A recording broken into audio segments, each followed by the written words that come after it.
Hello guys! Welcome everybody to Mando Monday. This is the series where you guys ask the questions and I, of course, answer them. This can be to do with anything related to Counter-Strike Global Offensive, CSGO investing, or any current or future update related one. If that's CS2, the next operation, something to do with me, or possibly the background, or maybe it's something very niche in the CS community. If you guys have any questions, leave them down below of this comment section or any other one of my videos. Ask Mando, then ask your question. It's usually easiest and best for me to find it that way. As it goes for this week, there's a lot of investing and market related questions because things have gone up so much, but also the past couple of days dropped down a little bit. Steam is still down as of right now when it comes to trading. And we have a quick PSA at the beginning of the video, a showcase, and something regarding a giveaway. Now today's video sponsor is of course SkinsMonkey. SkinsMonkey is currently the easiest and also fastest way you can buy, but most importantly trade your CSGO skins. All you have to do is make sure you have your trade link, and on your first trade, if you have a leftover balance, it goes towards your current balance that can be used the next time you end up trading skins. It has 3 ways you can inspect, but most importantly has a very in-depth inspect feature that you can see corners on a karambit, for an example, that you can't really see otherwise unless you have the item in-game. If you end up topping up your balance, make sure to use promo code MANDO to get up to a 35% deposit bonus and a free $5 on the first trade. I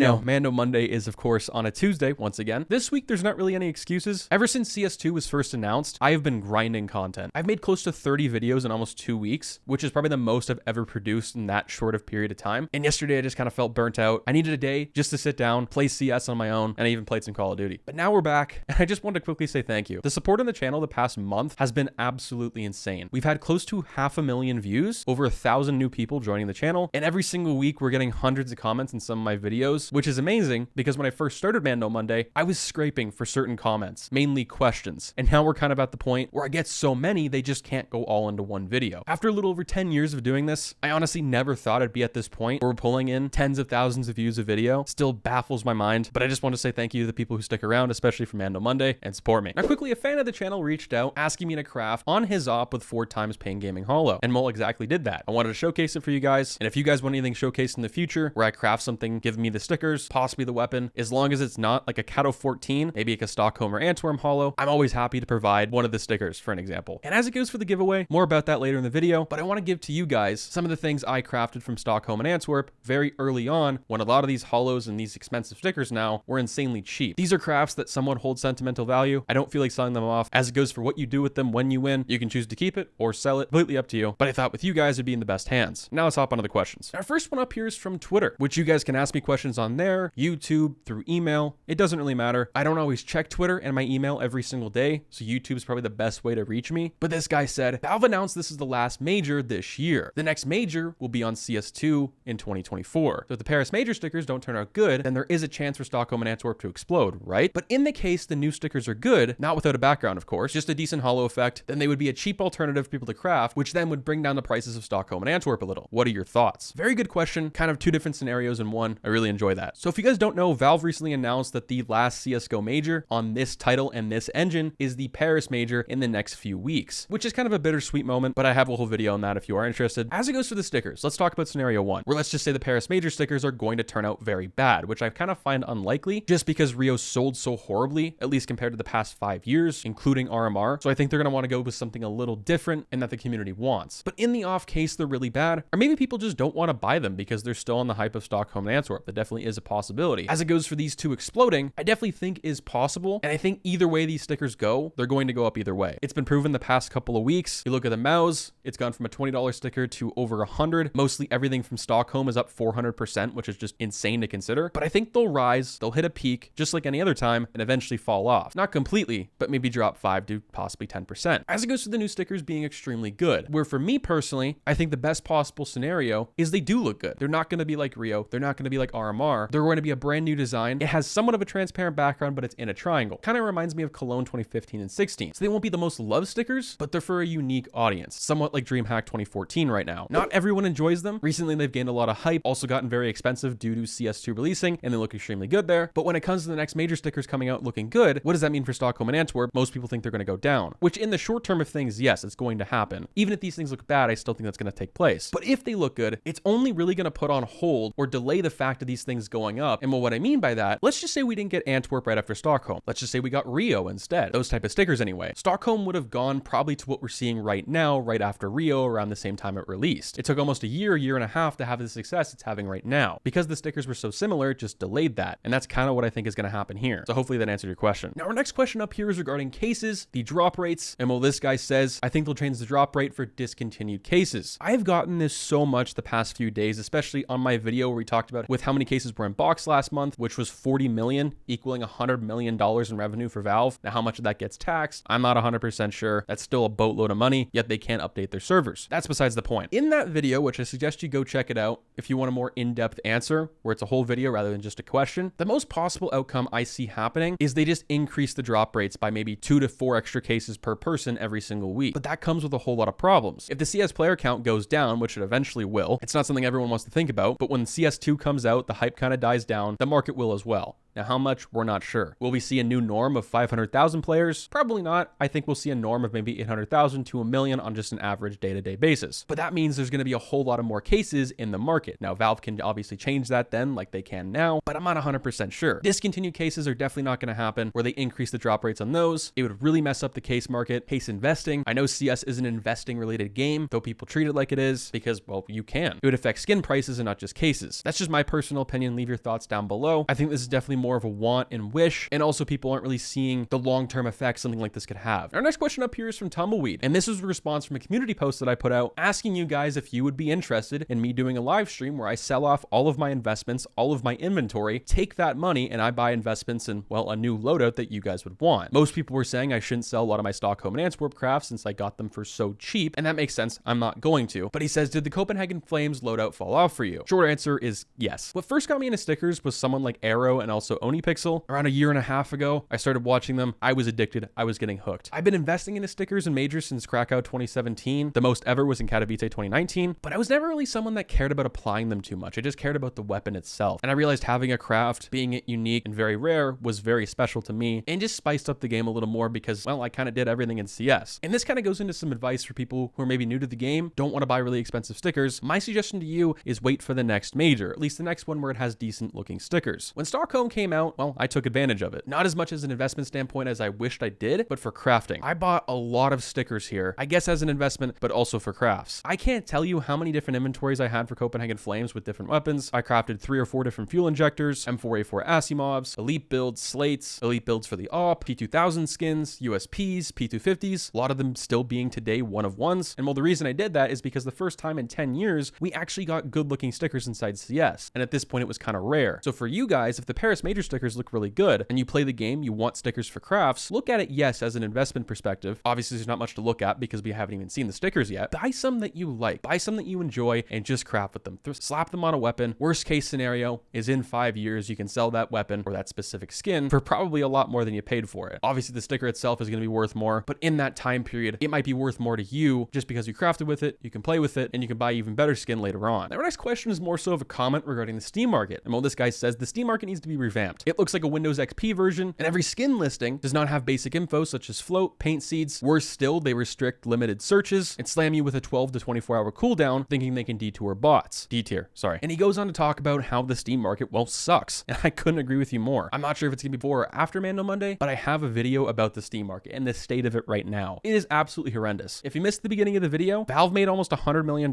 in case revenue just from 1 month, and there's no money right now that we can see anyway that is going towards revamping the Steam market or anything regarding that. It's pretty bad. Steam has been down for roughly 4 or 5 days, not just with trading and not just CS items. Trying to Steam call somebody, message someone on Steam, leaving a comment in someone's profile is completely bugged out. It works half the time, and people like me and others who are bulk selling or buying a lot of cases all at once, it's not going so well because 60% of those items that you're going to be buying or selling aren't going to go through, and you have to reconfirm the trades maybe 3 times over. And don't even get me started on the cooldown they have. There is a huge problem, and still consists today, of people having certain Chrome extensions, for example, checking floats, even the buff utility where it shows buff balance in your currency, the floats, a gen link where you can put it in a server, you can see the skin, gives you a 12 to 24 hour cooldown, and well, it doesn't even tell you. Your Steam inventory just won't load. How you get around that, you change your IP, go on a VPN, or in some cases even go incognito. And I guess the only thing I will say and stick up for Valve in this case is the reason it's like this right now is, well, simply, I don't think Valve and CS ever intended for the Steam market, let alone CS skins, to grow the way they did. You just have to think of it from the past year. We've almost doubled our player count, doubled investors, double people buying and selling things on the market. Just look at the case market. We went from 3 to 5 cent average cases to now the cheapest one available is 40 cents. Active duty cases are no longer the cheapest. They're actually some of the most expensive. So I do deep down think Valve is working on something new to make something better for us. At least I hope. Now our next question up here is regarding stickers, but specifically Katowice 2019. Have you seen what's happening with Kato 19 stickers? I had like 1K forgotten and now things are going crazy somehow. So a lot of the foils really for every major right now, and that's what I'll firstly go into, look amazing in CS2. And while people are buying a whole lot of skins, at least were the first couple of weeks it was announced, people could see them in the game because they look good, which obviously pumped the prices. Stickers, on the other hand, have been a part of this, yes, but before CS2's announcement, before we grew an extra 300,000 players, stickers were already on the rise. RMR capsules were very close to 50 cents before the announcement, and I still think RMR is heavily overinvested. There's millions more of these capsules and stickers available, at least capsules anyway, just based off how many people still have them in either old accounts, AFK accounts, you get the picture. But what this tells me was something like RMR going up, because that was the cheaper alternative to all these newer stickers, and things like Rio, which I thought weren't going to be the greatest investment just based off application rates. I still don't really. A lot of it's based off this new sticker hype, the hype of CS2, but because stickers are becoming more in demand, people are wanting to craft with them, but also invest in them. And this is what's driving prices up. Now, is Kato 15 right now being invested in heavily? I would say not really. They're not even being open that much from what I've seen. Some of these stickers, for instance, are being manipulated. As it goes for selling these things, well, I would capitalize on that. But I do have to warn you, selling on the Steam market right now is just messed up alongside all the other problems with trading, where people are ending up with a temporary cooldown or trade ban essentially, which you can get removed by Valve. You just send a Steam support message saying, why have you restricted my account? The reason they're doing it is because they think you're manipulating the market, which with the $100 million they're making every month, they should implement a system for many different things, but to see if something's actually being manipulated. And how you can do that, I'm not sure. They're pretty smart. I'm sure they can figure it out. Our next question is in regards of investing for CS2. This guy says, ask Mando. I've just bought a Glock Twilight Galaxy minimal wear after seeing that its CS2 gameplay looks very good, or decent. New game engine made very bad skins shiny and great, such as Dopplers, Gamma Dopplers, USPS, Purple DD-Pat, Deagle Bronze Deco, Glock Bunsen Burner, etc. What do you think about it? Is it smart to invest right now? So since the day CS2 came out, the one thing I've said is do not invest into things for what they look like right now in CS2. We've seen this with stickers so far, where Valve has come in, buffed a lot of the lighting on some of these things, also nerfed them, then buffed them again. Same thing with weapon skins and Dopplers. You're just running a great risk. The full release most likely won't come out until August of 2023, possibly later, but I doubt it. And a lot of things can change in that time period and even when the game comes out. Though right now prices are down from what they were the first week, they're still up quite a bit. So for me, unless you're playing CS right now, you enjoy the skin itself, you don't think it's going to change, I'd say go for it. But as it goes for a strict investment purpose, probably not. Now I will say if it's based off of shine and not so much of the holo effects like stickers, I would say it has a decent chance of not getting changed, if not any, but I'm not Valve. I don't have the one but the Switch. Let me know what you guys think down below. Now our second to last question up here is regarding the CS2 limited test build. This guy says, so do I still have a chance to get into the beta? Well, I actually replied to this saying yes, which is pretty blunt, very short and sweet answer. So what's going to go on with the CS2 limited test build? Right now, really only 3 to maybe 5% of the CS population, unless you're a Valorant player, can actually access it, which really sucks. I would love nothing more than to create content on it. But over time, and as we get closer and closer to the release, they're going to invite more people to the beta. I think right now, it's very buggy. There's a lot of problems with it. They don't want to have a whole load of people to overload those servers. They also want people with very random specs, I believe, in their computer. I don't know anything about that. That's just what I would have to guess. And the people that I know that have gotten into the beta, I've asked them what their specs are on their computer. One guy has a 3090, one guy has a 3060. 2080, 1050 Ti, you kind of get the point. They want to make the performance as best as possible on many different computers, alongside a lot of other stuff that I probably don't really know the answer to. But I think over time, yes, we're going to have access. Our last question, or more so common here, is regarding the Mandalorian TV show. He says, been watching a Disney Plus series. This is sick. Keep it going. So the Mandalorian on Disney Plus for season 3 anyway. A lot of you might be surprised to hear this, but I haven't yet watched it. A reasoning for this is, well, after the Mandalorian season 2, there's been almost a 3-year gap from then till now, which kind of sucks. Just don't really feel that connection the same way I did then 2 years ago. Like when the Mandalorian season 2 came out, I believe it was right around the same time I started this channel, believe it or not, at least for CS. They also came out with the Boba Fett TV show alongside the Obi-Wan, and the execution on those was just horrendous. The budget on both of those shows, especially Obi-Wan, which I believe was in the top 5 most watched Disney Plus shows they've ever created, maybe top 3 with Mandalorian and that. And I guess ever since, it's just kind of put a bad taste in my mouth. From what I've heard, it's pretty good, but also from what I've seen, it's also very slow. I'll have to give you guys my full update when I watch it, probably in a Mando Monday. But that kind of wraps up the questions, guys, for today's video. Thank you so much for the support. As it goes for the giveaway, I don't know the exact skins I'm gonna be giving away yet, but they're gonna be Stockholm 2021 crafts, most likely Copenhagen Flames. I have some crafts of the P2000, the M41S, the AK, that I don't really want, and instead of selling them, I'd rather just give them to you guys. And I might be doing a contest very soon, kind of like a Mr. Beast or Nade King video for skins. I'm not sure, but I'll update you guys if I do do that very soon. I'll catch you guys in the next one. Stay positive, sexy. Thank you guys for tuning in. Peace out.